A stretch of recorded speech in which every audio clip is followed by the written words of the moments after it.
الحمد لله نحمده ونستعينه ونستغفره ونؤمن به ونتوكل عليه ونعوذ بالله من شرور أنفسنا ومن سيئات أعمالنا من يهده الله فلا مضل له ومن يضلله فلا هادي له ونشهد أن لا إله إلا الله وحده لا شريك له ونشهد أن سيدنا ومولانا محمدا عبده ورسوله وبارك وسلم تسليما كثيرا كثيرا أما بعد فأعوذ بالله من الشيطان الرجيم بسم الله الرحمن الرحيم وقالوا لن نؤمن لك حتى تفجر لنا من الأرض ينبوعا أو تكون لك جنة من نخيل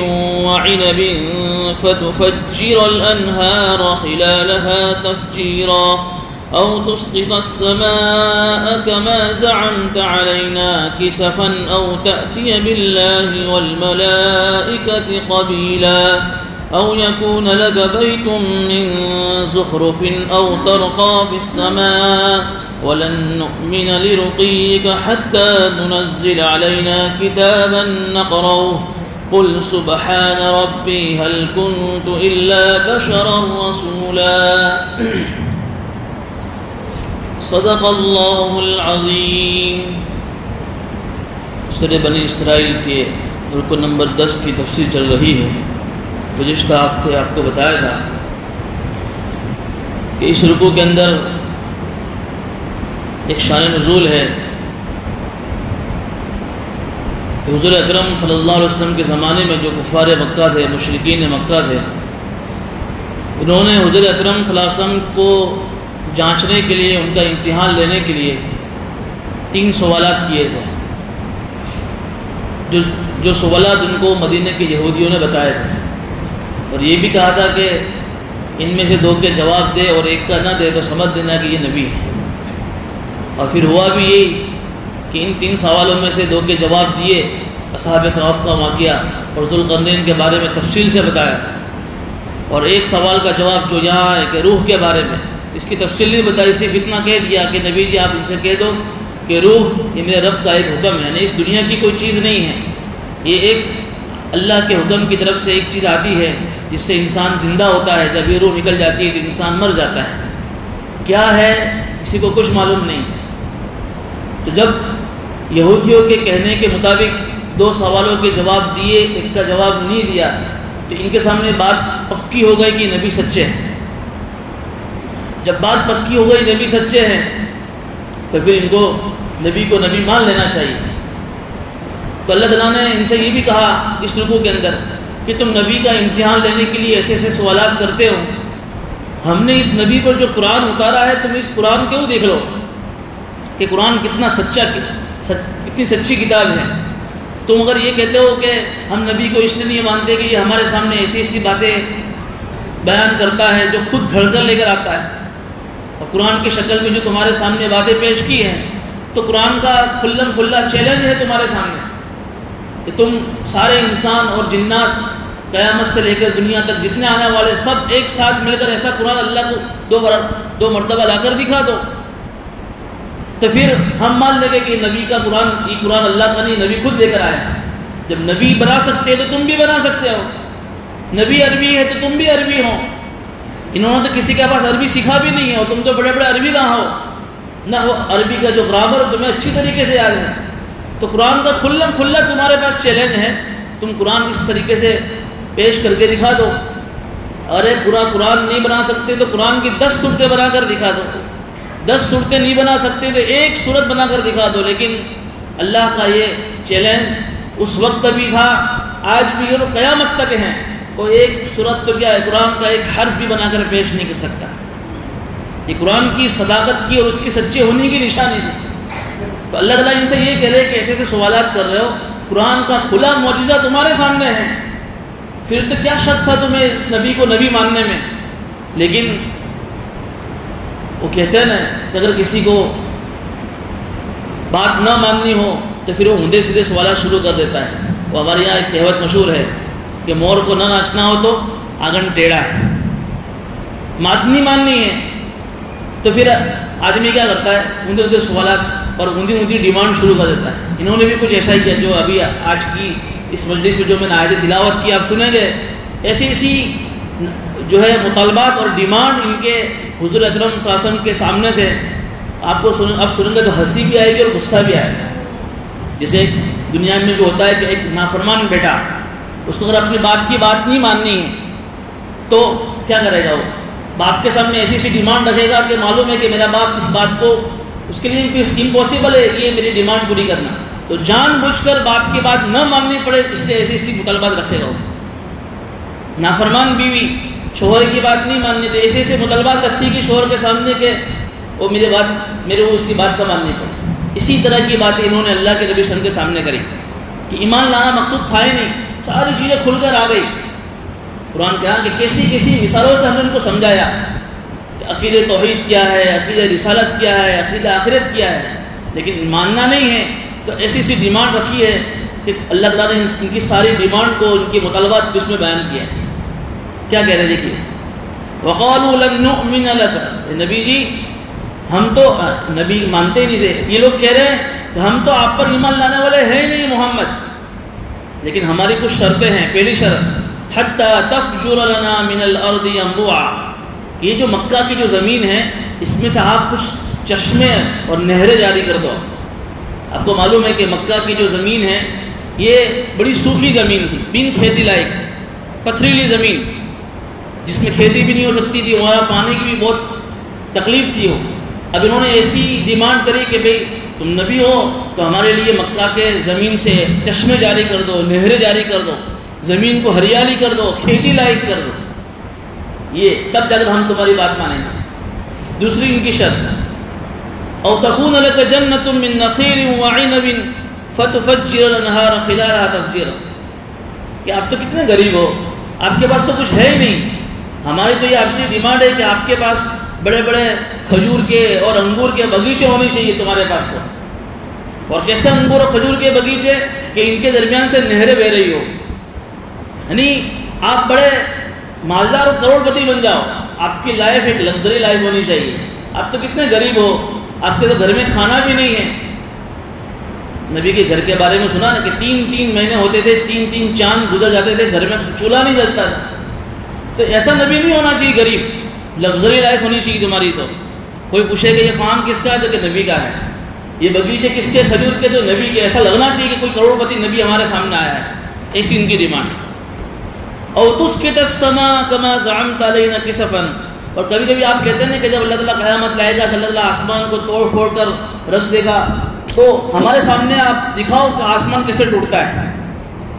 اب دیکھیے ہنسی بھی آ رہی، غصہ بھی آ رہا ہے۔ ہنسی اس لیے آ رہی ہے کہ ایک پاگل جیسے سوالات جن کے اللہ نے اس کے لیے قیامت کا وقت دے کر رکھا ہے کہ اللہ آسمان کو بھی توڑ دے گا، پہاڑ روئی کی طرح اڑیں گے، تو آپ ہمارے سامنے آسمان کو ٹکڑے ٹکڑے بنا کر کیوں نہیں دکھاتے ہیں جیسا کہ آپ کہہ رہے ہیں۔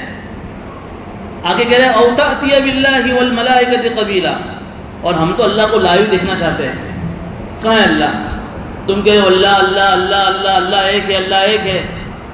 آج بھی لوگ کہہ رہے ہیں نا، کمیونسٹ لوگ، دہریے، ناستک لوگ، کہ بھئی جو چیز دکھتی نہیں ہے تو اس کا وجود کیسے ہو سکتا ہے؟ اللہ تو ہے نہیں، اللہ ہے تو پھر دکھتا کیوں نہیں ہے؟ حالانکہ ایک چھوٹی سی مثال سے میں آپ کو سمجھاؤں کہ ہر نہ دکھنے والی چیز کا مطلب یہ نہیں کہ وہ چیز ہے نہیں۔ ان سے کہو ناستک دہریے سے کہ بھئی تو پاگل ہے، تو بولے کیوں؟ تو گانڈا ہے کہ کیوں؟ کہ تیرے اندر عقل کہاں ہے نا، دکھتی کہاں ہے؟ تو عقل دکھتی نہیں، اس کا مطلب یہ تھوڑی کہ میں عقل مند نہیں ہوں۔ ہر نہ دکھنے والی چیز کا مطلب یہ نہیں کہ وہ چیز ہے نہیں۔ یہ بھی یہ کہتے ہیں کہ اللہ کہاں ہے، ہم تو اللہ کو لائیو دیکھنا چاہتے ہیں۔ حالانکہ علماء کرام نے لکھا ہے کہ اس دنیا کی آنکھوں سے ہم اللہ کو نہیں دیکھ سکتے، اللہ ہے، اللہ اپنی ذات کے ساتھ اور اللہ اپنی تمام قدرت کا اللہ ہے، لیکن اللہ کو ہم دنیا کی آنکھوں کے ساتھ نہیں، دنیا کی آنکھوں سے نہیں دیکھ سکتے ہیں۔ اللہ ایسا نور والا ہے، اس لیے آپ کو جب معلوم ہوگا جب موسیٰ علیہ السلام نے جب اللہ سے بات چیت کی کوہ طور پر تو دل میں تمنا ہو کہ میں اللہ کو دیکھوں۔ موسیٰ علیہ السلام تو کلیم اللہ تھے، تو اللہ سے مطالبہ کیا کہ اللہ میں تجھے دیکھنا چاہتا ہوں، تو اللہ نے کیا کہا تھا یہ نہیں کہا کہ میں تجھے نہیں دیکھ سکتا، لن ترانی، تو مجھے نہیں دیکھ سکتا ہے. دیکھیے غور کیجیے عربی کے اس لفظ پر. یہ نہیں کہا کہ میں تجھے نہیں دیکھ سکتا، تو مجھے نہیں دیکھ سکتا. نہیں، اس دنیا کی زندگی میں تم مجھے نہیں دیکھ سکتے. جب نبی ہو کر نبی اللہ کو نہیں دیکھ سکتا تو ہم کیسے اللہ کو دیکھ سکتے ہیں؟ ان کے پاس اتنا بڑا پاور ہوتا ہے اندر کی روحانیت کا. تو یہ کیا مطالبہ کر رہے ہیں؟ ہم تو اللہ کو لائیو دیکھنا چاہتے ہیں، اللہ کو ہم اپنے آنکھوں سے دیکھیں. والملائکۃ قبیلا، اور فرشتوں بھی ہم لائیو دیکھیں. تم کہتے ہو کہ فرشتہ میرے پاس وہی لے کر آتا ہے، کہاں ہے فرشتہ؟ کہ فرشتے کے بارے میں بھی ہمارا عقیدہ ہے کہ فرشتے کو اللہ نے نور سے پیدا کیا ہے، انسانوں کو اللہ نے مٹی سے بنایا. لیکن انسان ایک موٹی مخلوق ہے، اور اس انسان کے بعد اللہ نے جناتوں کو بنایا تھا. جنات کو اللہ نے آگ سے بنایا تھا. آگ مٹی کے مقابلے میں تھوڑی سی پتلی ہے، ہم جنات کو بھی نہیں دیکھ سکتے. اور فرشتے کو تو نور سے بنایا. پھر زمینی فرشتے کو اللہ نے الگ چیز سے بنایا، اور آسمانی فرشتے کو اللہ نے الگ چیز سے بنایا. آسمانی فرشتے نور سے بنے ہیں، اور زمین کے فرشتے جو آگ، پانی، مٹی، ہوا کے ذریعے سے جو بھاپ بنتی ہے اس بھاپ سے بنایا ہے. تو بھاپ تو آگ سے بھی پتلی ہوتی ہے. ایک قاعدہ ہے کہ ہر موٹی چیز اپنے سے پتلی چیز کو نہیں دیکھ سکتی. ہم موٹے ہیں، مٹی موٹی ہے، جاڑی ہے، کثیف ہے، تو ہر جو ہے کثیف چیز اپنے سے پتلی چیز کو نہیں دیکھ سکتی. تو دنیا کے اندر ہم انسان کو اللہ نے بنایا ہے، تو ہم انسان تھوڑے سے موٹے ہیں جنات اور انسانوں فرشتوں کے مقابلے میں. اس لیے ہم انسان نہ جنات کو دیکھ سکتے نہ فرشتوں کو دیکھ سکتے ہیں. ابھی فرشتے ہیں یہاں لیکن ہم نہیں دیکھ سکتے. جنات بھی ہوتے ہیں اللہ کے گھروں میں، ہم نہیں دیکھ سکتے. جنات ہم کو دیکھ سکتے، فرشتے ہم کو دیکھ سکتے ہیں. اچھا، جنات فرشتے کو نہیں دیکھ سکتے اس لیے کہ وہ اس سے بھی پتلی چیز سے بنے. خود حضور اکرم صلی اللہ علیہ وسلم نے غار حرا میں جب پہلی مرتبہ وحی آئی تھی، اور جب پہلی مرتبہ وہ فرشتے کو دیکھا تھا تو کیسی حالت ہو گئی تھی. جب وہ وحی گئی، جب وحی آ کر وہ چلے گئے تو فوراً دوڑتے ہوئے گئے نا اپنی سب سے پہلی بھی حضرت خدیجہ کے زملونی زملونی، خدیجہ مجھے چادر اڑا. کم کبھی آ گئی تھی، بھوج رہے تھے اللہ کے نبی سے. تو وحی کا وہ اثر، اور پھر وہ پہلی مرتبہ فرشتہ دیکھا تھا. تو یہ دنیا کے اندر ہم نہ اللہ کو دیکھ سکتے ہیں نہ فرشتوں کو دیکھ سکتے ہیں. اللہ کی ذات سے امید ہے انشاءاللہ جب ہم جنت میں جائیں گے تو اللہ تعالیٰ ہر ہفتے ہمیں جنت کو اللہ کا دیدار کروائیں گے. ہر ہفتے اللہ کا دیدار ہوگا، تو وہاں جنت میں اللہ آنکھوں میں ایسی طاقت دے گا کہ ہم اللہ کو لائیو دیکھ سکیں گے. تو یہ دنیا کے اندر اللہ کو ہم نہیں دیکھ سکتے، لیکن دیکھو ان کا مطالبہ دیکھو. او تأتی باللہ والملائکۃ قبیلا، کہ ہم اللہ کو اور فرشتوں کو لائیو دیکھنا چاہتے ہیں. آگے او یکون لک بیت من زخرف، اور آپ کا گھر تو دیکھو نبی کتنا چھوٹا گھر ہے. اللہ کے نبی صلی اللہ علیہ وسلم کی 11 بیویاں تھیں، اور اس زمانے کی جو مسجد نبوی تھی اس سے لگ کر 11 حجرے بنائے تھے، 11 کمرے بنائے تھے، ہر بیوی کا ایک ایک کمرہ. اتنا چھوٹا کمرہ تھا کہ عائشہ فرماتی ہے کہ جب اللہ کے نبی صلی اللہ علیہ وسلم جب رات میں تہجد کے لیے جب کھڑے ہوتے تھے اور لمبا قیام کرنے کے بعد جب سجدے میں جانا ہوتا تھا تو میں سوئی ہوئی ہوتی تھی، مجھے کھڑا ہونا پڑتا تھا. سجدے کرنے کی جگہ نہیں ہوتی. بتاؤ 5x5 کا بھی روم نہیں ہوگا، آدمی 6 فٹ کا ہوتا ہے. تو مجھے اللہ کے نبی صلی اللہ علیہ وسلم کو سجدہ کرنے میں جب تکلیف پڑتی تھی، چونکہ عورتوں کو تو پورے مہینہ نماز ہوتی نہیں ہے، ماہواری کے دنوں میں نماز معاف ہوتی ہے ان کے لیے، تو عائشہ کے میں سوئی ہوئی ہوتی تھی. اور حضور اکرم صلی اللہ علیہ وسلم لمبا لمبا قیام تہجد میں، جیسے میں نے بتایا تھا کہ تہجد کی 2 رکعت میں 5 6 پارے پڑھتے تھے، کتنا لمبا قیام ہوتا ہو. تو میں سوئی رہتی تھی. اب سجدے کرنے کی باری آئی تو حضور اکرم صاحب جب سجدے میں جاتے تو یوں ہونے سے ٹھیسی لگتے تھے، میں سمجھ رہی تھی کہ وہ سجدے کی باری میں کھڑی ہو جاتی. کتنا چھوٹا کہ تمہارے پاس تو کوئی گھر ور بھی نہیں ہے، کیسا گھر ہے. اور اس زمانے میں پکا گھر نہیں تھا، کھجور کی چھپروں والا تھا کہ جب بارش آتی تھی تو بارش کے اندر ٹپکتی تھی. تو کیا کرے، او یکون لک بیت من زخرف، تمہارے پاس تو سونے کا مال ہونا چاہیے، گولڈن پیلیس ہونا چاہیے تمہارے پاس. یہ کیا چھوٹا بڑا گھر ہے تمہارے پاس. او ترقی فی السماء، آگے ایک اور مطالبہ، یہ تم جو معراج میں جب گئے تھے اور تم یہ کہتے تھے کہ میں رات میں معراج گیا اور میں نے 7 آسمانوں کا سفر کیا، تو رات میں گئے تھے، ہم کو کیا معلوم کہ تم معراج کر کے آئے. چٹلائی دیا نا انہوں نے. ہم تو کہتے ہیں کہ او ترقی فی السماء، ہمارے آنکھوں کے سامنے آسمان پر چڑھو. اور کیا کہے آگے، ولن نؤمن لرقیک اور حتی تنزل علینا کتابا نقرأہ، ہم آپ کے چڑھنے کو بھی اس وقت تک نہیں مانیں گے کہ جب آپ آسمان پر جاؤ، وہاں جا کر اللہ سے بات چیت کرو اور اللہ آپ کو لائے ہوئے کتاب دے، وہ کتاب لے کر آئے، ہم اس کو پڑھے، پھر ہم مانیں گے کہ تم اللہ کے نبی. دیکھیے کیسی کیسی مطالبات. آپ ہمارے سامنے چڑھو اور وہاں اللہ سے بات کرو، وہ لائے ہاتھ میں لا کر کتاب دو اور ہم پھر اس کو پڑھے کہ ہاں یہ کتاب اللہ نے بھیجی ہے، تب جا کر ہم آپ کو نبی مانیں. اللہ نے اس کے جواب میں کیا بہترین جواب دیا ہے. کتنا غصہ آیا ہے کوئی آدمی ایسے سوالات سنے تو. ایک دم آدھی لائن میں اللہ نے جواب دیا, قل سبحان ربی هل كنت الا بشر رسولا. نبی جی آپ کہتے کہ سبحان اللہ, تم نے تو مجھے خدا بنا دیا. یہ تو سارے پاور اور سارے اختیارات تو خدا کے ہاتھ میں ہوتے ہیں کہ وہ اپنی مرضی سے سب کچھ کر سکتا ہے, اس کو کسی کو کوئی پوچھنے کی ضرورت نہیں. وہ چاہے تو مکہ کی جو ہے سوکھی زمین کو کھیتی والی بنا دے, وہ چاہے تو سب کچھ کر سکتا ہے. تمہارے سارے ڈیمانڈ وہ تو سارے اللہ کے ہاتھ میں ہیں, وہ اللہ کے لیے کوئی مشکل نہیں. هل كنت الا بشر رسولا, میں تو ایک نبی اور رسول ہوں اور انسان ہوں میں تو. تم نے تو رسول کو اتنا اونچا مقام دے دیا, نبی کو تم نے نبی کو خدا بنا دیا. تو میں خدا تھوڑی ہوں, میں تو ایک انسان ہوں اور رسول ہوں. اور رسول کے پاس سارے اختیارات اور سارے پاور نہیں ہوتے ہیں, جو اللہ نے دیے اتنے ہی ہوتے ہیں. تم یہ سارے مطالبات کر کے مجھے خدا بنا رہے ہو. اللہ کہہ رہے نبی جی آپ ان سے کہو کہ سبحان اللہ, میں تو صرف ایک انسان اور ایک رسول ہوں. انہوں نے خدا اور رسول میں کوئی فرق ہی نہیں سمجھا, رسول کو خدا بنا کر بیٹھے. لیکن مفسرین کہتے ہیں کہ یہ معلوم تھا لیکن پھر بھی نہیں ماننا تھا, ایمان نہیں لانا تھا, اس طرح سے سوالات کر رہے. اگر اللہ اسی کا جواب دے وما منع الناس ان يؤمنوا اذ جاءهم الهدى, کہ جب بھی لوگوں کے پاس یہ نبی آتے تھے اور ان کو یہ ہدایت کی باتیں لے کر آتے تھے تو نبی کو اس لیے نہیں مانتے تھے, تو وہ یہ کہتے تھے کہ قالوا ابعث الله بشرا رسولا, کہ کیا اللہ نے رسول کو انسان کو رسول بنا کر بھیجا. ایک تو انہوں نے خدا اور رسول میں کوئی فرق نہیں کیا, دوسرا ان کو یہ بات سمجھ میں نہیں آتی تھی کیا انسان میں کوئی رسول ہو سکتا ہے. اس سورہ فرقان میں ایک جگہ وہ کہہ رہے ہیں اللہ نے ان کی بات نقل کی ہے, وقالوا ما لهذا الرسول, کیا ہوا ہے نبی کو, یاکل الطعام ویمشی فی الاسواق, کہ ہماری طرح کھاتا بھی ہے بازار میں گھومتا بھی ہے. یہ کوئی نبی ہے؟ نبی تو کیسا ہونا چاہیے, کھاوے بھی نہیں, پیوے بھی نہیں, سوئے بھی نہیں, شادی بھی نہ کرے, ایسا سمجھتے ہو نبی کو کہ نبی تو کوئی اور مخلوق ہونی چاہیے. اور ایک جگہ کہ نبی تو فرشتہ ہونا چاہیے. تو اللہ تعالیٰ کہہ رہے کہ اللہ تعالیٰ نبی کو کیوں بھیجتا ہے دنیا میں؟ ارے کیوں بھیجتا ہے؟ انسانوں کی ہدایت کے لیے.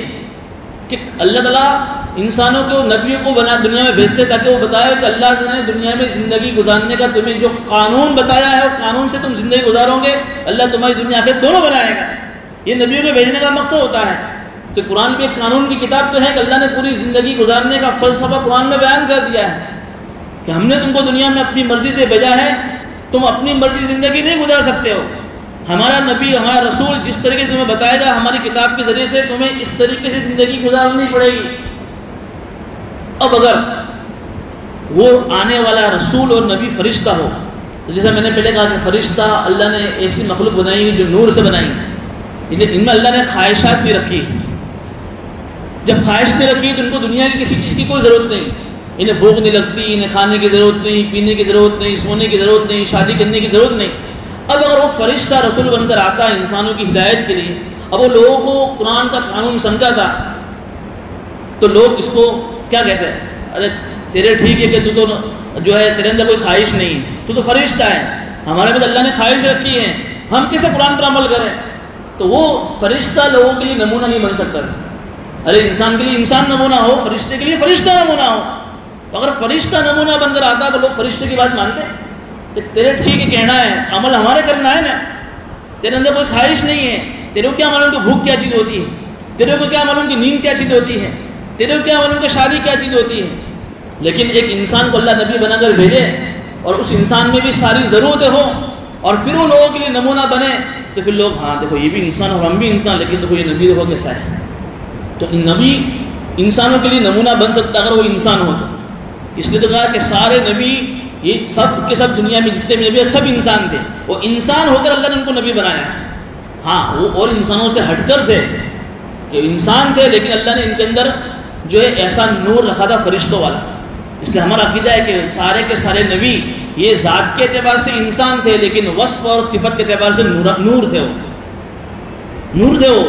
اس لیے ہمارے نبی صلی اللہ علیہ وسلم کو اللہ نے بات آپ ان سے کہیے کہ کلو کان فی الارض ملائکہ, کہ نبی جی آپ ان سے کہیے کہ اگر زمین میں فرشتے بستے مطمئنین یمشون مطمئنین, کہ زمین میں فرشتوں کی آبادی ہوتی اور فرشتے چلتے پھرتے, تو لنزلنا علیہم من السماء ملکا رسولا, تو ہم پھر آسمان زمین کے اوپر فرشتہ رسول بنا کر بھیجتے. یہاں تو انسانوں کی آبادی ہے, تو پھر تم یہ کہتے ہو کہ فرشتہ رسول بن کر آوے, تو پھر تم فرشتے کو کیسے رسول مانو گے؟ اور دوسری بات ہے کہ تم فرشتوں کو دیکھ بھی نہیں سکو گے، وہ تو نور والا ہے۔ تو بہرحال اللہ نے ان کا جواب دیا کہ تمہاری ساری باتیں غلط ہیں، ہم نے انسان کو نبی بنا کر اس کے بجائے کہ انسان نبی کے ساتھ بھی ساری ضرورتیں لگی ہوئی ہیں۔ اللہ کے نبی صلی اللہ علیہ وسلم نے نابالغ ہونے کی اولاد میں ان کے ایک بیٹے کا انتقال ہوا حضرت ابراہیم کا، اگر ان کی نابالغ اولاد نہ مرتی تو اللہ کے نبی صلی اللہ علیہ وسلم کو کیسے پتہ چلتا کہ نابالغ اولاد کے مرنے پر کیا صدمہ ہوتا ہے باپ کو؟ اللہ کے نبی صلی اللہ علیہ وسلم نے یتیمی نہ دیکھی ہوتی تو یتیم کے اوپر کیا گزرتی ہے باپ کی انتقال کے بعد اللہ کے نبی کو کیسے پتہ چلتا ہے؟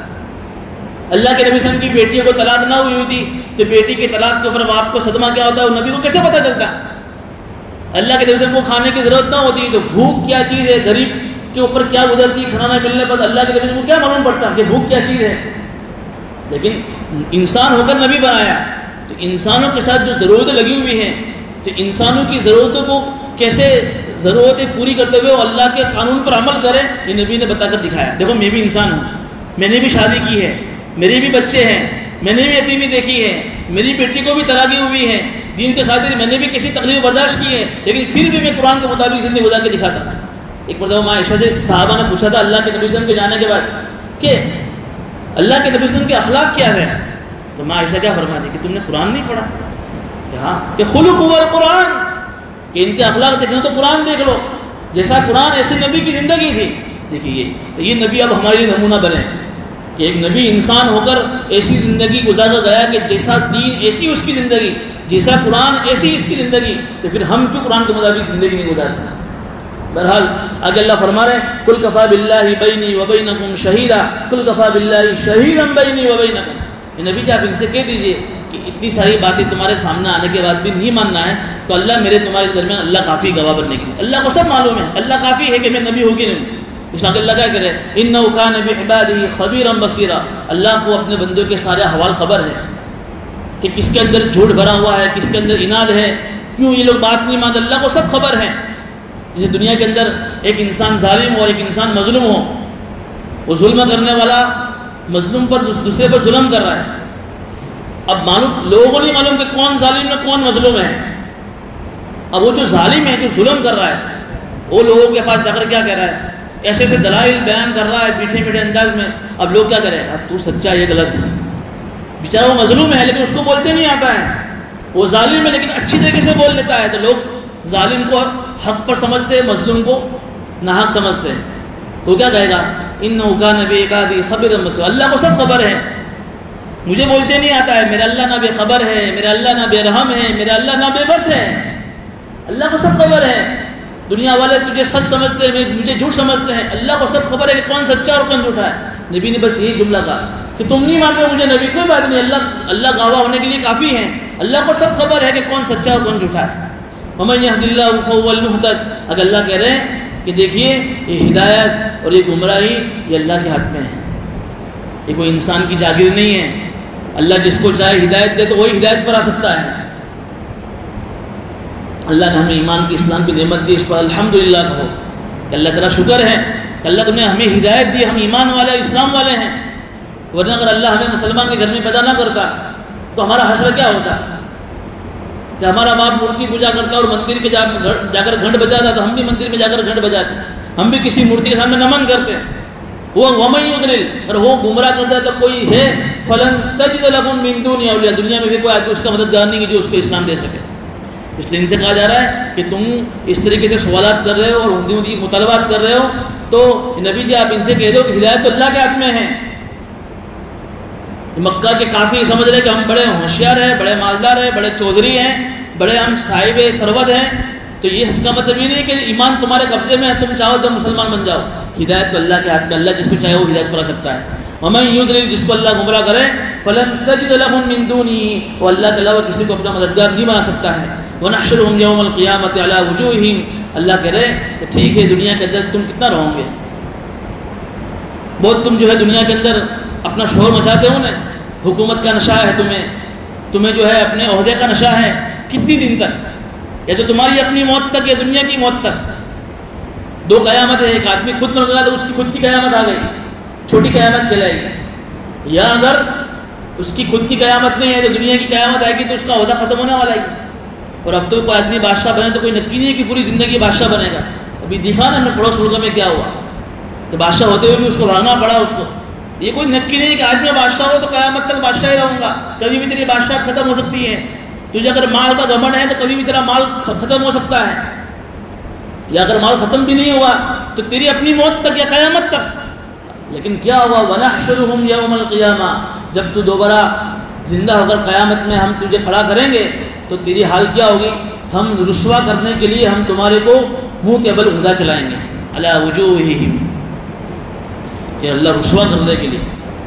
سوال یہ ہوتا ہے کہ اللہ کیسے منہ کے بل؟ صاف سوال جو کہ جو اللہ دنیا میں ہم کو پیروں کے بل چلانے پر قادر ہے وہ قیامت میں منہ کے بل چلانے پر قادر نہیں ہے. تو اللہ کہہ رہے ہیں کہ ہم تمہیں قیامت میں اپنے منہ کے بل چلائیں گے. اور کیسا کریں گے؟ جس آنکھوں کے سامنے تم نے قرآن کو دیکھا ہے اس آنکھوں کی تم نے قدر نہیں کی ہے, اس آنکھوں سے تم نے حق کو قبول نہیں کیا, ہم تمہاری آنکھوں کو اندھا کر دیں گے. عمیاً وصمًا وبکمًا, تمہارے کانوں کو گنگا کر دیں گے, بہرا کر دیں گے, بہرا کر دیں گے. تم نے سنا نا قرآن, پھر بھی تم نے قرآن کو نہیں مانا ہے, بہرا کر دیں گے. تمہاری زبان بوبڑی کر دیں گے, بول سکتے حق قبول کر سکتے پھر بھی حق قبول نہیں کیا ہے.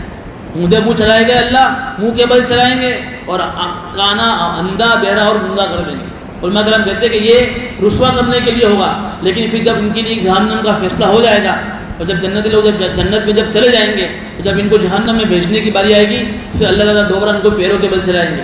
پھر اللہ ان کو آنکھیں بھی دے گا, کان کے اندر سننے کی طاقت بھی دے گا, زبان میں بولنے کی طاقت, تاکہ وہ اور اپنے عذاب کو دیکھ کر اور رسوا ہو جائے گا. اس کے سامنے عذاب ہے, جہنم ہے, لیکن آنکھوں سے دکھتا نہیں ہے, تو کیسے معلوم پڑے گا کہ جہنم کیا چیز ہوتی ہے؟ اللہ دوبارہ آنکھیں دے دے گا, دیکھو کیسی جہنم ہے. کان دے گا تاکہ جہنمیوں کے اندر جہنمیوں کی جب چیخو پکار کو سنیں نا تو پتہ چلے کہ جہنم کا عذاب کیسا ہوتا ہے. زبان دے گا تاکہ چلائے, پھر اس وقت چلانے سے بھی کوئی فائدہ نہیں ہوگا. دنیا کے اندر تو اتنا بڑا گنہگار ہو, آسمان و زمین سے گناہوں سے بھرا ہوا ہو, لیکن دو آنسو ندامت کی بہا لے اور توبہ کر لے تو اللہ سارے معاف, سب ڈیلیٹ.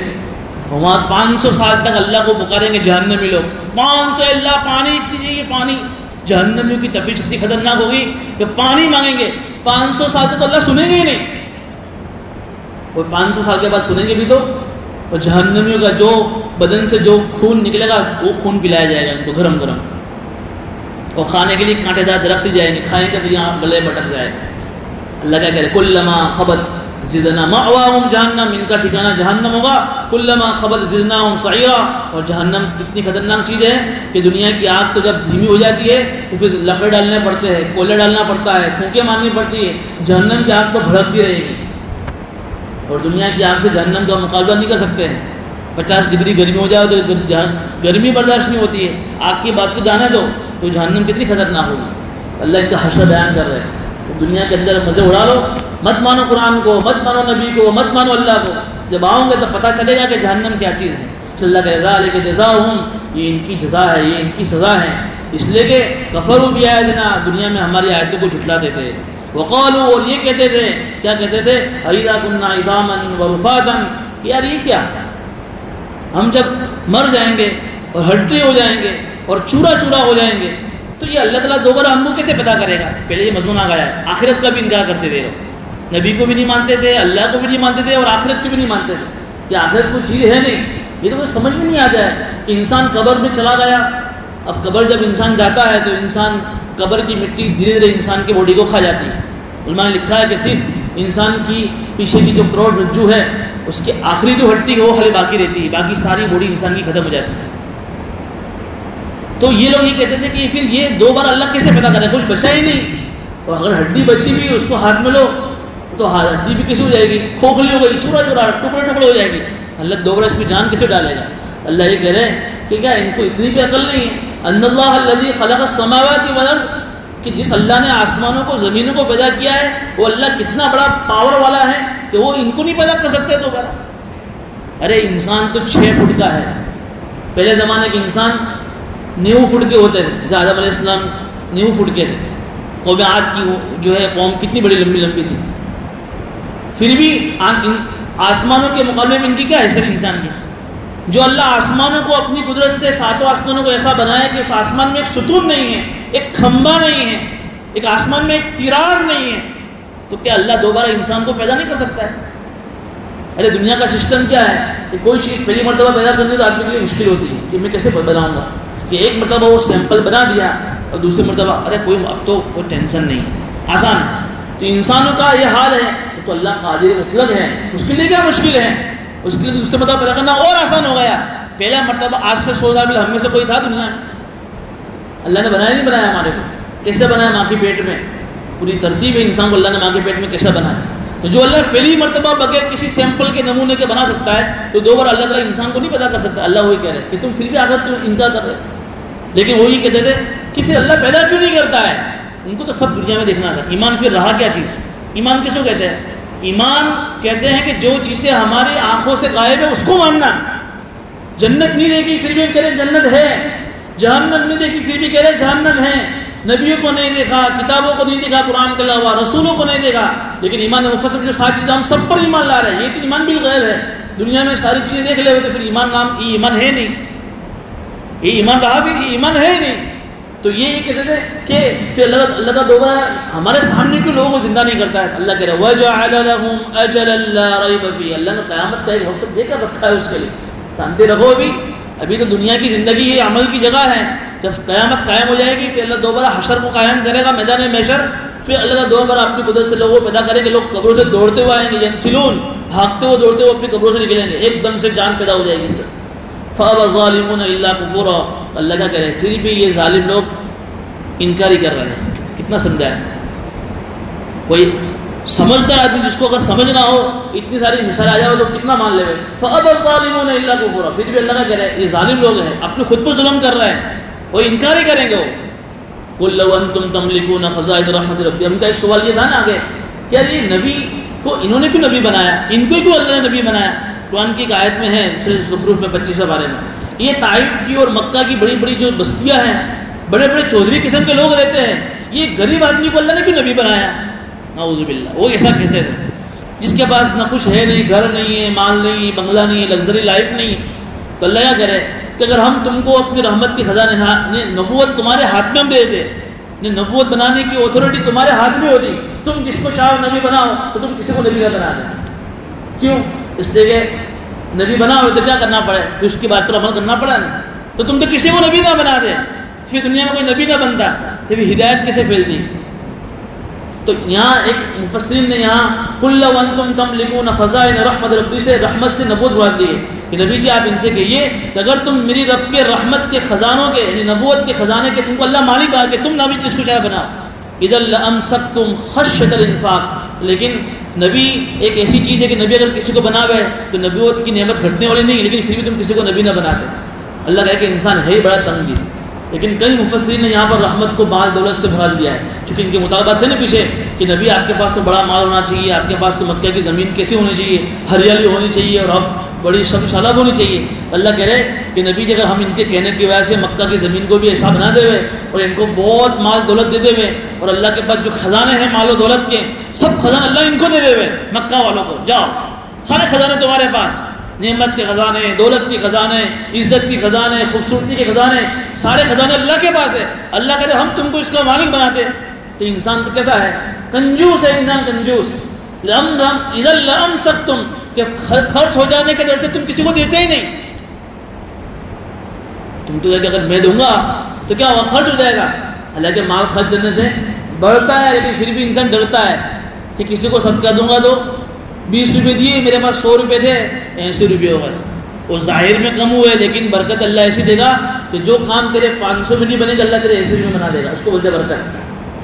لیکن ان کو تو اللہ کہہ رہے کہ تم کو اگر اللہ اپنے خزانے کا مالک بنا تھا تو تم تو اتنے بڑے کنجوس تھے، اتنے بڑے تنگ دل، تم کسی کو دیتے ہی نہیں، یا دیتے بھی تو ضرورت سے کم. جیسا راشن دیا جا رہا ہے، آدمی کی گھر میں ضرورت ہے 5 کلو گیہوں کی، چاول کو کتنی دیا جا رہا ہے؟ 500 گرام دیا جا رہا ہے پر پرسن. اس کی ضرورت پوری ہوگی. تو یہ انسان اتنا بڑا کنجوس اور بخیل ہے کہ یہ تو اللہ حرام ہے کہ اللہ نے خزانے اپنے ہاتھ میں رکھے ہیں. اب یہ بات الگ ہے کہ اللہ نے کسی کو زیادہ دیا ہے، کسی کو کم دیا ہے، اس میں اللہ کی بہت ساری حکمتیں ہیں، ہم اس کو نہیں سمجھ سکتے ہیں. اور جس کو جو دیا ہے اس کے لیے وہ خیر ہے، جس کو غریب بنایا ہے اس کی غریب اس کے لیے خیر ہے، اس کو مالدار بنایا ہے اس کی مالداری اس کے لیے خیر ہے. میں نے اس ایک مرتبہ کہا تھا کہ اگر اللہ تعالیٰ نے جس کو غریب بنایا اس میں خیر کیا ہے؟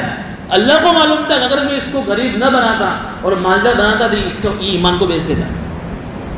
جس کو اللہ نے مالدار بنایا ہے اللہ کو معلوم تھا اگر میں اس کو مالدار نہ بناتا اور غریب بناتا تو یہ جو ہے غریب ہوتا تو غریبی کی وجہ سے اپنے ایمان کو بیچ دیتا. تو اللہ کو معلوم تھا کس کو غریب بنانا, کس کو مالدار بنانا, کس کو لڑکا بنانا, کس کو لڑکی بنانا, کس کو خوبصورت بنانا, کس کو کالا بنانا, کس کو یہاں پیدا کرنا, کس کو کب پیدا کرنا. لیکن اللہ نے سارے خزانے اپنے کنٹرول میں رکھے ہیں. تم اتنے بڑے کنجوس ہو کہ تم کو اگر اللہ اپنے خزانے کا مالک بناتا تو تم کسی کو کچھ بھی نہ دیتے. بہرحال یہ اللہ تعالیٰ اس رکوع میں کہہ رہے ہیں کہ ہم ان مکہ کے کافروں کو طرح سے سمجھا لیکن یہ بات ماننے کو تیار نہیں. لیکن یہ قرآن ہمارے لیے بھی ہدایت کی ہے. یہ ساری باتیں ہم بھی آج سن رہے ہیں تو ہمارا یقین اور بڑھنا چاہیے قرآن کے اوپر. ہمارا یقین نبی کے اوپر اور بڑھنا چاہیے کہ نبی حق ہے, قرآن حق ہے, رسول حق ہے, اللہ حق ہے, آخرت حق ہے. یہ سارے عقیدے ہیں.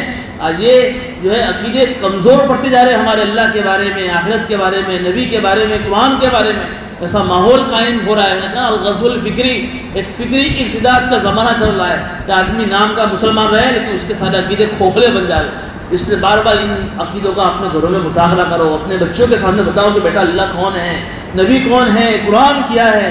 ورنہ ایسے سوالات اسکول میں پڑھنے والے بچے لا کے بتاتے ہیں کہ ہم سوچ اور سمجھ نہیں سکتے. ابھی ایک بچے نے سوال کیا کہ اللہ تعالیٰ نے دنیا کو اتنا خوبصورت بنایا ہے اور اتنی بڑی قدرت سے بنایا ہے, پھر اللہ کو ختم کرنے کی کیا ضرورت ہے. اب یہ بچے کے دماغ میں سوال آیا کہاں سے؟ کس طرح سے سوال بچوں کے دماغ میں آ رہا ہے. ایک سوال ایک اور بھی بتایا تھا کہ اللہ اتنا بڑا گھمنڈی کہ اللہ نے اپنے جو ہے ایگو کے لیے ہمارے اوپر نماز کو عبادت کو فرض کر دیا ہے. ایسے سوالات, یہ عقیدہ کمزور ہمارے بچوں کا ہو رہا ہے. اس لیے ہمارے ماں باپ کی ذمہ داری ہے خود بھی ان عقیدوں کا تذکرہ گھروں میں جا کر کرے, بچوں کے سامنے کرے, اپنی بیویوں کے سامنے کرے. ورنہ ایمان ہاتھ سے چلا گیا, کتنے بڑے تم کروڑ پتی ہو, دنیا کی زندگی تک مرنے کے بعد ہمیشہ ہمیشہ کی جہنم ہے. اللہ تعالیٰ ہماری جو ہے اس سے حفاظت فرماوے اور پکا ایمان نصیب فرماوے اور نبی کے اوپر بھی سچا پکا ایمان نصیب فرماوے. اللہ